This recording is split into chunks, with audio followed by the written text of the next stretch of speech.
Pink rose, don't be panic. আমরা কাল দেখা করবো, ওকে? আমার একটু কাজ আছে এখন, তাই চলে যাচ্ছি। Don't worry. জাংকুক সেখান থেকে চলে যায়। এরপর তেও তার অ্যাপার্টমেন্টে ফিরে আসে। অফিসের প্রোগ্রাম এবং জাংকুক তার নিজের হোটেলের ক্যাফেতে বসে একে অপরের দিকে তাকিয়ে আছে। এবার শুভ দৃষ্টি শেষ করি স্যার।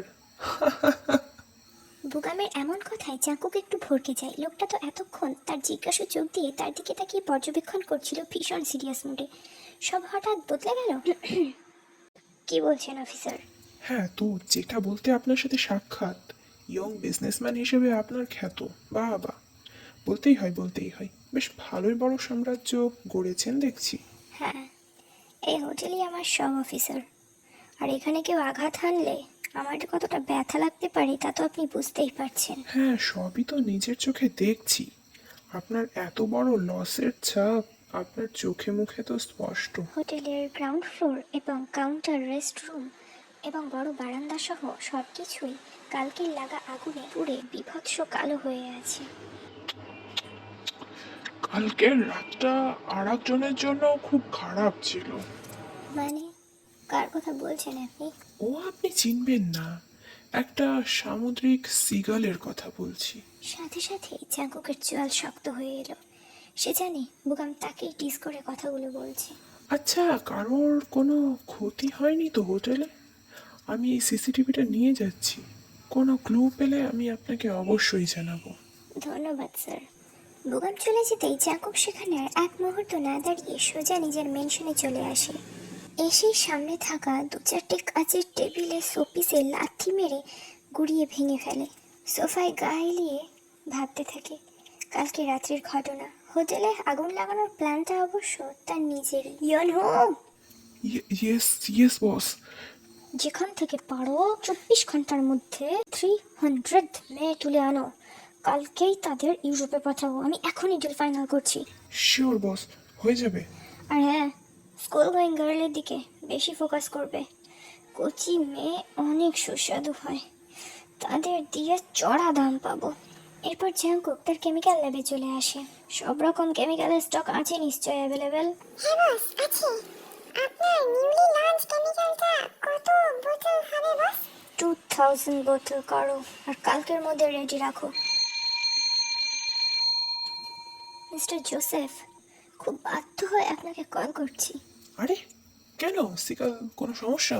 আপনাকে পরশু যে কেমিক্যালগুলো ডেলিভার করার কথা ছিল সেগুলো কাল ডাবল রেটে অন্য কোথাও ডেলিভার করছি। কে?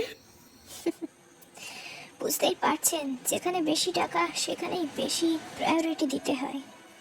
আপনারগুলো নেক্সট উইকে কেমন? আরে মিস্টার জিয়ন সিকাল, এই ব্যাপার আমি বুঝতে পেরেছি। আমি আপনাকে ট্রিপল দাম দেব, আপনি আমাকে কালকেই ডেলিভার করবেন। ট্রিপল দেবেন? তাহলে তো কাল আপনারই সময়। Okay bye. সময় মতো জিনিস পৌঁছে যাবে। একদিকে ঘাটা পড়লে অন্য দিক দিয়ে কিভাবে সেটা তুলতে হয় তাই জিয়ন সিগালের খুব ভালো করে জানা আছে। কালকের লস যাওয়া 30 কোটি টাকা অন্যান্য উপায়ে কিভাবে তোলা যায় সেই পরিকল্পনা করে জিয়ন সিগাল কিছুটা শান্ত। কাল সমস্ত কাজ ভালো মতো হলে হয়। ও, এবার একটু রিল্যাক্স হতে হবে। ক্লাবে আমার পিঙ্ক রোজ হয়তো ওয়েট করছে আমার জন্য। এরপর জাঙ্কুক ক্লাবে চলে আসে আর তার পিঙ্ক রোজকে ডাকতে পাঠায়। কিন্তু তারপর যা হয়, হোয়াট দ্য হেল! আমি কি টাকা দিয়ে স্টাফদের কাজে রাখি ইচ্ছা মতো ছুটি নেওয়ার জন্য? What a dare! ও কাকে বলে আজ কাজে আসেনি? ওর অ্যাড্রেসটা দাও কুইক।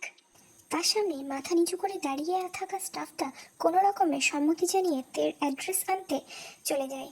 আজ এই মেয়ের একদিন কি আমার একদিন! এত সাহস ওকে দিয়েছেটাকে! আমি আমি এত টেনশনের মধ্যেও তার কথা মাথায় রেখেছি। তো মাফিয়া সিগাল একটা সাধারণ রাস্তার মেয়েকে মনে রাখছি, মাথা থেকে বার করতে পারছি না। আর ও আমার আজ এখানে আসার কথা ভুলে গেল। কালকে অসম্পূর্ণ কাজটা কমপ্লিট করতে হবে, ও জানে না। Damn it! তখনই সেখানে ছুটতে ছুটতে জিমিন আসে। সে ওনারের রাগ সম্বন্ধে জানে জাঙ্কুকের অ্যাড্রেস চাচ্ছে, মানে ভয়ঙ্কর কিছু হতে পারে। মেয়েটাকে মেরে গুম করেও দিতে পারে, এসব বড় লোকেদের বিশ্বাস নেই। তাই তো মেয়েটার বিপদ আজ করতে পেরে আজ 7 বছরেও প্রথমবার ওনারের সামনে এসে দাঁড়িয়েছে জিমিন, শুধুমাত্র নিষ্পাপ মেয়েটির পাশে থাকার জন্য। স্যার, আমি এখানকার স্টাফ ইনচার্জ, আর তার সাথে আপনি যাকে খুঁজছেন তার বন্ধু। একথা শোনা মাত্র জাঙ্কুক সোফা থেকে উঠে দাঁড়িয়ে যায়। জিমিন তো ভয়েই শেষ, সে এক পা করে পিছনের দিকে যেতে থাকে। জাঙ্কুকের রক্তবর্ণ চোখ জিমিনকে আরো ভয় পাইয়ে দিচ্ছে। Call her first. স্যার, আমি যখন দেখলাম তে এখনো আসেনি, আমি ওকে কল করেছি কিন্তু কোনো রেসপন্স পাচ্ছি না স্যার। কাজ শেষ করে ওর অ্যাপার্টমেন্টে গিয়ে দেখে আসবো ভেবেছিলাম। নিশ্চয় ওর কিছু হয়েছে স্যার, না হলে ও এমনটা করে না। এতক্ষণে সুগাও সেখানে এসে পড়েছে। এসে জিমিনের হাত শক্ত করে ধরে তার পাশে দাঁড়িয়ে আছে। এই মানুষটা যে তার সুন্দর ফুলের মতো গার্লফ্রেন্ডের দিকে কুনজর দেবে না তার কোনো সন্দেহ নেই। জিমিন সুগা লক্ষ্য করে জাঙ্কুককে সামান্য ব্যাকুল দেখাচ্ছে। এতক্ষণ যে রাগে ক্ষোভে সবাইকে পুড়িয়ে দিচ্ছিল সেটা এখন গলে জল। তারা দুজনেই জাঙ্কুকের চোখে এই ব্যাকুলতা দেখে তো পৃথিবীর অষ্টম আশ্চর্য বস্তু দেখে নিল। জাঙ্কুক তার ফেস এক্সপ্রেশন নর্মাল করে। আচ্ছা, ওর অ্যাড্রেসটা দাও, আমি দেখে আসছি। জিমিনের এই মানুষটাকে বিশ্বাস হয় না। স্যার, আমিও কি যেতে পারি? জাঙ্কু কিছুক্ষণ জিমিনের দিকে তাকায়, তারপর বলে, আমি হ্যান্ডেল করে নেব মিসেস। তুমি আর তোমার হাজব্যান্ড কাল সকালে গিয়ে দেখা করে নিও। এরপর জাঙ্কুক জিমিনের কাছ থেকে তার অ্যাড্রেসটা নিয়ে তের অ্যাপার্টমেন্টে চলে আসে। জায়গাটা অনেক পুরনো, সেখানকার ফ্ল্যাটগুলো অনেক ছোট। জাঙ্কুক তের ফাইন্যান্সিয়াল সমস্যাটা বুঝতে পারে। তের রুমে গিয়ে দেখে সেটা বাইরে থেকে লকড। পিঙ্ক রোজ বাড়িতে নেই, মেয়েটা গেল কোথায়? এরপর জাঙ্কুক একটু টেনশনে পড়ে যায়। তেকে তার গার্ডদের দিয়ে আশেপাশে খোঁজ নিতে পাঠায়। 10 মিনিট পরে সে জানতে পারে তে তার কাজের টাইমেই ফ্ল্যাট থেকে বেরিয়েছে। তারপর কোথায় গিয়েছে সেটা কেউ জানে না। জাঙ্কুক জিমিনের কাছে থেকে যা জেনেছে, এই শহরে তের কোনো পরিচিত আত্মীয় নেই।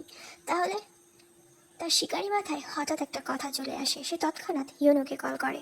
ইয়োনো, 16 ঘন্টা হয়ে গেছে, তুমি কতগুলো মেয়ে তুলেছ?